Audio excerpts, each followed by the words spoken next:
ഋഷിപാലുണ്ട് തത്സമയം. ഋഷിപാൽ, ഇപ്പോൾ സർക്കാരിന്റെ മുന്നിൽ ഇനി നിയമ നടപടി എന്ന ബാധ്യത എത്തുകയാണ്. സർക്കാരിന് നിയമ നടപടി എടുത്തേ പറ്റൂ. ഏത് രൂപത്തിലാണ് ഇപ്പോൾ കോടതി ഉത്തരവിന് ശേഷം സർക്കാർ നീക്കങ്ങൾ? എങ്ങനെയൊക്കെയാണ് പ്രതികരണം വരുന്നത് കോടതി ഉത്തരവിന് ശേഷം?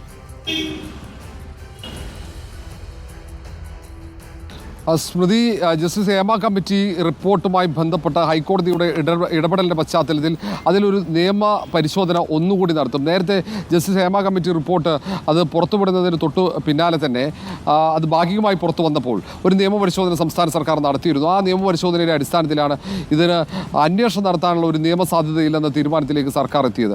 പക്ഷേ ഹൈക്കോടതി വളരെ രൂക്ഷമായ പരാമർശങ്ങൾ വന്നിരിക്കുന്നു. അതിനൊപ്പം തന്നെ ഈ റിപ്പോർട്ടിൻ്റെ പകർപ്പ്, അത് പൂർണ്ണമായും റിപ്പോർട്ടിൻ്റെ പകർപ്പ് സീൽ ചെയ്ത് ഹൈക്കോടതിയിൽ എത്തിക്കാനുള്ള നിർദ്ദേശവും വന്നിരിക്കുന്നു. ഈ ഒരു സാഹചര്യത്തിൽ ഇനി സെപ്റ്റംബർ 10 കോടതിയിൽ സംസ്ഥാന സർക്കാർ കൃത്യമായി പറയേണ്ടി വരും ഇതിൽ എന്ത് നിയമ നടപടി സ്വീകരിക്കുമെന്നത്. ആ നിയമസാധ്യത ഒന്ന് വളരെ വിശദമായി പരിശോധിക്കേണ്ടി വരും. കാരണം റിപ്പോർട്ട് പൂർണ്ണമായിട്ടാണ് ഇനി ഹൈക്കോടതി പരിശോധിക്കാൻ പോകുന്നത്. നേരത്തെ പുറത്തു വന്ന ഭാഗികമായ റിപ്പോർട്ടിൻ്റെ പകർപ്പുകളാണ്. അതിൻ്റെ അടിസ്ഥാനത്തിലുള്ള നിയമസാധ്യത ഇല്ല എന്നാണ് സർക്കാർ പറഞ്ഞത്. അവിടെ നേരത്തെ വെച്ച ജസ്റ്റിസ് ഹേമ കമ്മിറ്റിയുടെ റിപ്പോർട്ട്, ആ റിപ്പോർട്ടിലെ മൊഴികൾ, ആ റിപ്പോർട്ടിലെ മറ്റ് പ്രധാനപ്പെട്ട തെളിവുകൾ, ഇതൊക്കെ അവിടെ സാംസ്കാരിക വകുപ്പിൻ്റെ കൈവശമുണ്ട്. ആ മുഴുവൻ റിപ്പോർട്ട്, ആ പൂർണ്ണമായ റിപ്പോർട്ടിൽ നിയമസാധ്യതയുണ്ടോ, തുടർ നിയമ നടപടികൾക്കുള്ള നിയമസാധ്യതയുണ്ടോ എന്ന് പരിശോധിക്കാൻ സർക്കാർ നിർബന്ധമാകുന്ന ഒരു ഘട്ടമാണിത്. കാരണം ഇത്രയും ദിവസം നിയമ നടപടി സ്വീകരിക്കാൻ കഴിയില്ലെന്നും സ്വമേധയാ നിയമ നടപടി ഇല്ലെന്നും തീർത്തു പറഞ്ഞ സർക്കാർ ഇനി തിരുത്തേണ്ടി വരും എന്നതാണ് ഈ ഹൈക്കോടതിയുടെ ഇടപെടലിലൂടെ ഹൈക്കോടതി ഇപ്പോൾ കോടതിയിൽ ഈ റിപ്പോർട്ട് നൽകുക എന്ന് പറയുമ്പോൾ ഇപ്പോൾ ലോക്കറിൽ സൂക്ഷിച്ചിരിക്കുന്ന മെറ്റീരിയൽ എവിഡൻസ് അടക്കം കോടതിക്ക് മുൻപാകെ വയ്ക്കേണ്ടി വരുമെന്നാണ് ഞാൻ മനസ്സിലാക്കുന്നത്. റിപ്പോർട്ടിന് പൂർണ്ണ രൂപം എന്ന് പറയുമ്പോൾ മൊഴിക്കൊപ്പം തന്നെ ഇരകൾ സമർപ്പിച്ചിരിക്കുന്ന തെളിവുകൾ, അത് ഫോൺ സംഭാഷണങ്ങളുടെ പകർപ്പുണ്ട്, വാട്സാപ്പ് സന്ദേശങ്ങളുടെ പകർപ്പുണ്ട്, ദൃശ്യങ്ങളടക്കമുണ്ട് എന്നാണ് മനസ്സിലാക്കുന്നത്. അപ്പോൾ ഈ മെറ്റീരിയൽ എവിഡൻസ് കോടതിക്ക് മുൻപാകെ എത്തുകയാണ്. അപ്പോൾ നേരെ ഇതൊക്കെയാണ് പ്രതികൾ, ഇവരൊക്കെയാണ് പ്രതികൾ എന്ന് ഓരോരുത്തരെയും പേര് വിവരങ്ങളടക്കം കോടതിയുടെ മുന്നിലേക്ക് വരുന്നു. അതായത് നമ്മുടെ മുന്നിലേക്ക് വന്ന പേജുകളല്ല, ഇനി അങ്ങോട്ട് പേര് വിവരങ്ങളുള്ള പേജുകളടക്കം കോടതിയുടെ മുന്നിലേക്ക് വരുമ്പോൾ അതിൽ പോക്സോ കേസ് ആരോപണമടക്കമുണ്ട് എന്നുള്ള സൂചനകൾ പുറത്തു വരുമ്പോൾ കോടതിയുടെ മുന്നിലേക്ക് എത്തുന്നത് ഒരു ബോംബ് തന്നെയാണ്, അല്ലേ?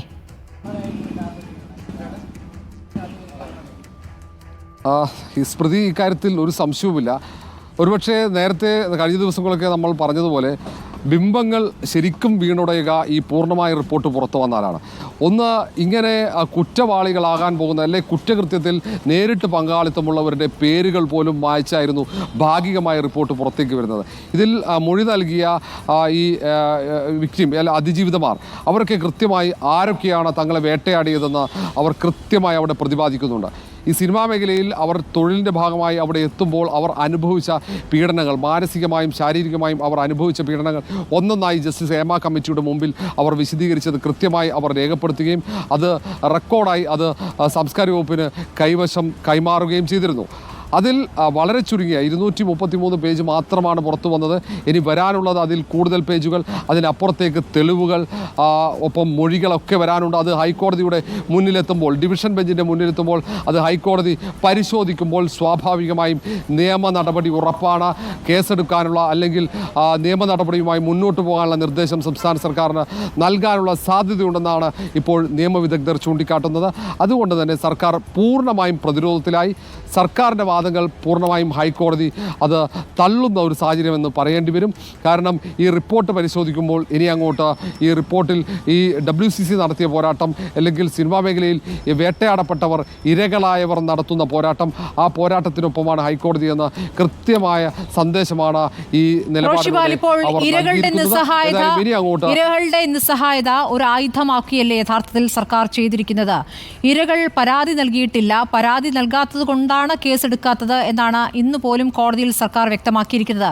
അതിന്മേലാണ് അങ്ങനെ ഒരു പരാതിയുടെ ആവശ്യമില്ലല്ലോ എന്ന് കോടതി പറഞ്ഞിരിക്കുന്നത്. അപ്പോൾ അവരുടെ നിസ്സഹായത യഥാർത്ഥത്തിൽ ഈ പറയുന്ന പ്രതികളെ, കുറ്റക്കാരെ, ആരോപണ വിധേയരെ സംരക്ഷിക്കാൻ വേണ്ടി സർക്കാർ ആയുധമാക്കുന്നു എന്ന് സംശയിച്ചാൽ അത് തെറ്റുണ്ടോ?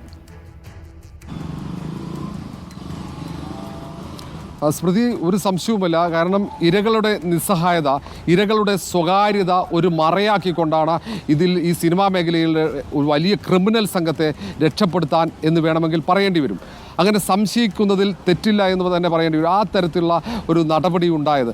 ഏതായാലും ഇങ്ങനെ ഒരു റിപ്പോർട്ട് പുറത്തു വരികയും ആ റിപ്പോർട്ട് ഭാഗികമായി പുറത്തു വന്നപ്പോൾ അതിലെ നിയമസാധ്യത ഉപയോഗിക്കാതെ അതിൽ നിയമ നടപടി സ്വീകരിക്കാതിരിക്കുമ്പോൾ അവിടെ കുറ്റവാളികളാണ് രക്ഷപ്പെടുന്ന നല്ല ബോധ്യം എല്ലാവർക്കുമുണ്ട്.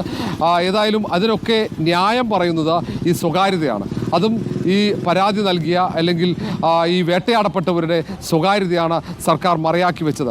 സ്വാഭാവികമായും നമ്മൾ കഴിഞ്ഞ ദിവസങ്ങളിലൊക്കെ നിയമവിദഗ്ധർ കൃത്യമായി ചൂണ്ടിക്കാട്ടിയതാണ് ആ വേട്ടയാടപ്പെട്ടവരുടെ ഇരകളുടെ സ്വകാര്യത. അത് കൃത്യമായി സുപ്രീം കോടതി തന്നെ സംരക്ഷണം നൽകുന്നുണ്ട്. നമ്മുടെ നിയമ സംവിധാനം കൃത്യമായി സംരക്ഷണം നൽകുന്നുണ്ട്. അതിനൊരു രാഷ്ട്രീയ നേതൃത്വത്തിൻ്റെ സംരക്ഷണം ഇവിടെ ആവശ്യമില്ല. കാരണം അങ്ങനെ അവരുടെ പേര് വിവരം അല്ലെങ്കിൽ അവരുടെ ഐഡൻറ്റിറ്റി വെളിപ്പെടുത്തി കഴിഞ്ഞാൽ കൃത്യമായി 2 വർഷം ശിക്ഷ ലഭിക്കുന്ന കുറ്റകൃത്യമാണത്. അത് എല്ലാവർക്കും ബോധ്യമുണ്ട്. അത് മാധ്യമങ്ങൾക്ക് ബോധ്യമുണ്ട്, കേരള പൊതുസമൂഹത്തിന് ബോധ്യമുണ്ട്, എല്ലാവർക്കും ബോധ്യമുണ്ട്. അവിടെ രാഷ്ട്രീയ നേതൃത്വത്തിൻ്റെ ഒരു സംരക്ഷണം ആവശ്യമില്ല. ഈ വേട്ടയാടപ്പെട്ടവർക്കും ഇരകൾക്കും കൃത്യമായി നമ്മുടെ നിയമ സംവിധാനം സംരക്ഷണം നൽകുന്നുണ്ട്.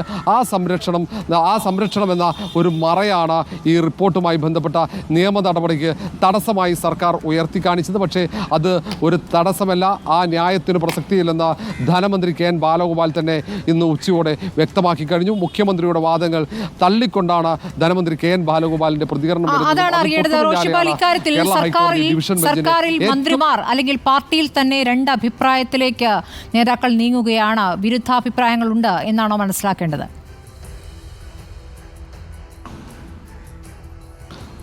സ്മൃതി, അങ്ങനെയും വിലയിരുത്തേണ്ടി വരും. കാരണം ധനമന്ത്രി കൃത്യമായി തന്നെ പറഞ്ഞിട്ടുണ്ട്. അത് ഡയറക്റ്റാണ്. അതിൽ നമ്മൾ ധനമന്ത്രിയുടെ പ്രതികരണം കേൾക്കുമ്പോൾ തന്നെ വ്യക്തമാകും. ഈ നിയമ തടസ്സമില്ല. ഇതിൽ നിയമ നടപടി സ്വീകരിക്കാൻ ജസ്റ്റിസ് ഹേമ കമ്മീഷൻ്റെ റിപ്പോർട്ടിൽ നിയമ നടപടി സ്വീകരിക്കാൻ നിയമ തടസ്സമില്ല. അതിൽ പരാതിയുടെ ആവശ്യമില്ല. പരാതി ഇല്ലാതെ തന്നെ നിയമ നടപടി സ്വീകരിക്കാനുള്ള നിയമം രാജ്യത്തുണ്ട്. പുതിയ നിയമങ്ങൾ അദ്ദേഹം ചൂണ്ടിക്കാട്ടുകയാണ്. നേരെ മറിച്ച് മുഖ്യമന്ത്രി പറയുന്നത് ഒരു നിയമസാധുതയുമില്ല. ജസ്റ്റിസ് ഹേമ കമ്മിറ്റി തന്നെ പറഞ്ഞിരിക്കുന്നു ഇത് സ്വകാര്യമായി സൂക്ഷിക്കണം, ഇതിൽ നിയമ നടപടി സ്വീകരിക്കണമെന്ന് ഹേമ കമ്മിറ്റി ആവശ്യപ്പെട്ടിട്ടില്ല എന്നാണ് മുഖ്യമന്ത്രി കഴിഞ്ഞ ദിവസം പറഞ്ഞത്. ജസ്റ്റിസ് ഹേമ കമ്മിറ്റി ആവശ്യപ്പെട്ടില്ലെങ്കിലും ഇത്രയും വലിയൊരു കുറ്റകൃത്യം സംസ്ഥാനത്ത് നടന്നെന്ന് ബോധ്യമായാൽ അതിൽ നിയമ നടപടി സ്വീകരിക്കേണ്ട ബാധ്യത നിയമ സംവിധാനത്തിന് ഉണ്ടെന്ന കാര്യം അവിടെ മറക്കപ്പെടുകയാണ്. അത് പൂർണ്ണമായും അത് പറയാതിരിക്കുന്നു. അത് അത്തരം ഒരു നിയമ സാധുത അവിടെ മറച്ചു വെക്കപ്പെടുകയാണ് കഴിഞ്ഞ ദിവസം മുഖ്യമന്ത്രിയുടെ വാർത്താ സമ്മേളനത്തിൽ ഉണ്ടായത്. സാംസ്കാരിക മന്ത്രി സജി ചെറിയാനും അത് ആവർത്തിക്കുന്ന ഒരു സാഹചര്യമാണ്. ഇവിടെ കോടതി കൃത്യമായി കാര്യങ്ങൾ പറഞ്ഞു. ധനമന്ത്രി കെ എൻ ബാലഗോപാൽ ഒരേ മന്ത്രിസഭയിലെ അംഗങ്ങൾ തമ്മിൽ വ്യത്യസ്ത അഭിപ്രായം. പക്ഷേ അതിൽ സാംസ്കാരിക മന്ത്രി ഇന്ന് ധനമന്ത്രിയുടെ ആ പ്രസ്താവനയിൽ പ്രതികരിക്കാതെ ഒഴിഞ്ഞു മാറുന്ന ഒരു സാഹചര്യമുണ്ടായി. ഇന്ന് കോടതിയുടെ ഇടപെടലുണ്ടായി. ആ വിഷയത്തിൽ മാത്രം പ്രതികരിച്ച് ധനമന്ത്രിയുടെ നിർണായകമായ പ്രതികരിക്കാൻ എന്തായാലും സാംസ്കാരിക മന്ത്രിയും തയ്യാറായില്ല. സർക്കാരിൻ്റെ ഈ കാര്യത്തിലുള്ള നിലപാട് സംശയാസ്പദമാണെന്ന് പൊതുസമൂഹം അത്തരത്തിൽ ആരോപണങ്ങൾ ഉയർത്തുമ്പോൾ അല്ലെങ്കിൽ സിനിമാ പ്രവർത്തകരും നിയമവിദഗ്ധരും ചൂണ്ടിക്കാട്ടുമ്പോൾ പ്രതിപക്ഷം അതൊക്കെ ഉയർത്തിക്കാട്ടുമ്പോൾ അത് ശരിയാണെന്ന് തന്നെ പറയേണ്ടി വരും. കാരണം ഇവിടെ ഹേമ കമ്മിറ്റി റിപ്പോർട്ട് കഴിഞ്ഞ 4.5 വർഷക്കാലം ഇരുട്ടുമുറിയിൽ അടച്ചു വെച്ചത് ജസ്റ്റിസ് ഹേമ കമ്മിറ്റി ഇതിൽ രഹസ്യ സ്വഭാവമുണ്ട്, ഇതുകൊണ്ട് തന്നെ ഇത് പുറത്തുവിടാൻ കഴിയില്ല, സ്വകാര്യത മാനിക്കണം എന്ന് സർക്കാരിനോട് ആവശ്യപ്പെട്ടതുകൊണ്ടാണെന്ന് പറയുന്നു. പക്ഷേ ഇത്രയും വലിയൊരു കുറ്റകൃത്യം നടന്നെന്ന് കൃത്യമായി പ്രതിപാദിക്കുന്ന ഒരു റിപ്പോർട്ട് എങ്ങനെ സർക്കാരിന് അത് പൂഴ്ത്തിവെക്കേണ്ടി വന്നു? അല്ലെങ്കിൽ 4.5 വർഷക്കാലം പുറത്തുവിടാതെ ഈ റിപ്പോർട്ട് പുറത്തുവിടുന്നതിന് അപ്പുറത്തേക്ക് ഇതിലെ നിയമ നടപടിക്കുള്ള സാധ്യതയാണ് ഏറ്റവും പ്രധാനപ്പെട്ടത്. ഈ റിപ്പോർട്ട് പുറത്തുവിടാതെ സർക്കാർ നിയമ നടപടി സ്വീകരിച്ചിരുന്നെങ്കിൽ ഞാൻ ഉൾപ്പെടെയുള്ള മാധ്യമപ്രവർത്തകർ ഒരു കാരണവശാലും റിപ്പോർട്ടിൻ്റെ പകർപ്പ് തേടി സംസ്ഥാന സർക്കാരിനെ സമീപിക്കില്ലായിരുന്നു. ഈ റിപ്പോർട്ട് പുറത്തുവിടാതെ തന്നെ സംസ്ഥാന സർക്കാർ അത് പരിശോധിച്ച് അതിൽ നിയമ നടപടി സ്വീകരിക്കാതിരുന്ന ആ ഒരു സാഹചര്യമാണ് ഞാൻ ഉൾപ്പെടെയുള്ള മാധ്യമപ്രവർത്തകർക്ക് റിപ്പോർട്ട് പുറത്തുവിടണമെന്ന ആവശ്യവുമായി സർക്കാരിനെ സാംസ്കാരിക വകുപ്പിനെ സമീപിക്കേണ്ടി വന്നത്. ഞങ്ങൾ നടത്തിയ പോരാട്ടം, ഞാനുൾപ്പെടെയുള്ള മാധ്യമപ്രവർത്തകർ നടത്തിയ പോരാട്ടത്തിനൊടുവിലാണ് ഇത് നിയമപരമായ നടപടികളിലേക്ക് എത്തുന്നത് തന്നെ. ഇനി കോടതി തന്നെ അത് നിയമ നടപടി സ്വീകരിക്കണമെന്ന് ആവശ്യപ്പെട്ടാൽ നമ്മൾ ഈ മാധ്യമപ്രവർത്തകർ നടത്തിയ നിതാന്ത ജാഗ്രതയാണ്, റിപ്പോർട്ടർ ഉൾപ്പെടെയുള്ള മാധ്യമങ്ങൾ നടത്തിയ നിതാന്ത ജാഗ്രത കൊണ്ട് മാത്രമാണ് അത് നിയമ നടപടികളിലേക്ക് നീങ്ങുന്നത്. സർക്കാർ കൃത്യമായി അതിലുള്ള സമീപനം തുടക്കത്തിൽ നമുക്കറിയാം. സാംസ്കാരിക മന്ത്രി അത് പരിഹാസ്യ രൂപേണയായിരുന്നു സാംസ്കാരിക മന്ത്രി. ആർക്കാണ് ഈ റിപ്പോർട്ട് പുറത്തു വരാൻ തിടുക്കം? ഇതിൽ ഇക്കിളിപ്പെടുത്തുന്ന പരാമർശങ്ങളല്ല മാധ്യമപ്രവർത്തകർ പുറത്തു വരണമെന്ന് ആഗ്രഹിച്ചത്. ഈ റിപ്പോർട്ട് പൊതു ഇടത്തിലേക്ക് എത്തിയാൽ സ്വാഭാവികമായും അതിൽ ഹൈക്കോടതിയുടെ ഇടപെടൽ, നീതിന്യായ സംവിധാനത്തിൻ്റെ ഇടപെടൽ ഉണ്ടാകുമെന്ന കൃത്യമായ ബോധ്യമാണ് ഞാൻ ഈ വിവരാവകാശ നിയമത്തെ ഉപയോഗിച്ചുകൊണ്ട് റിപ്പോർട്ടിൻ്റെ പകർപ്പ് ആവശ്യപ്പെടാനുള്ള കാരണം. കൃത്യമായ നിയമോപദേശം തന്നെ ലഭിച്ചിരുന്നു നമുക്ക്. ഈ റിപ്പോർട്ടിൻ്റെ പകർപ്പ് പുറത്തു വന്നാൽ സ്വാഭാവികമായും അത് ഹൈക്കോടതിയുടെ ഇടപെടലുണ്ടാകും, നീതിന്യായ സംവിധാനത്തിന് മാറി നിൽക്കാൻ കഴിയില്ലെന്ന സംസ്ഥാനത്തെ മുതിർന്ന അഭിഭാഷകർ തന്നെ കൃത്യമായി നിയമോപദേശം നൽകിയിരുന്നു. അതുകൊണ്ട് തന്നെയാണ് നമ്മൾ ആ റിപ്പോർട്ടിൻ്റെ പകർപ്പിന് വേണ്ടി വിവരാവകാശ കമ്മീഷണറുടെ സഹായം വരെ തേടിയത്. റിപ്പോർട്ട് പുറത്തു വന്ന ഒറ്റ സാഹചര്യത്തിലാണ് ഇതിൽ ഒരു പൊതു താല്പര്യ ഹർജി ഹൈക്കോടതി ഡിവിഷൻ പൊതുസമൂഹം ചർച്ച ചെയ്തു. ഇതിന്മേൽ ഇരകളായവർ അതിശക്തമായ തന്നെ നിലപാടെടുക്കുന്നു. സർക്കാർ ഇക്കാര്യത്തിൽ ഒളിച്ചുകളി തുടരുന്ന ഘട്ടത്തിൽ അവർ ഈ വിഷയത്തിൽ കോൺക്ലേവ് അല്ല വേണ്ടത് എന്ന അഭിപ്രായം തുറന്നടിച്ചു തന്നെ പറയുകയാണ്. പക്ഷേ ഇന്ന് ഹൈക്കോടതിയിൽ നിന്നും അതിശക്തമായ പരാമർശങ്ങൾ ഉണ്ടാകുമ്പോൾ സർക്കാരിന് മുന്നിൽ നിയമ നടപടികളിലേക്ക് കടക്കുക അല്ലാതെ മറ്റൊരു വഴിയുമില്ലാത്ത സാഹചര്യം കൂടി വന്നു ചേർന്നിരിക്കുകയാണ്.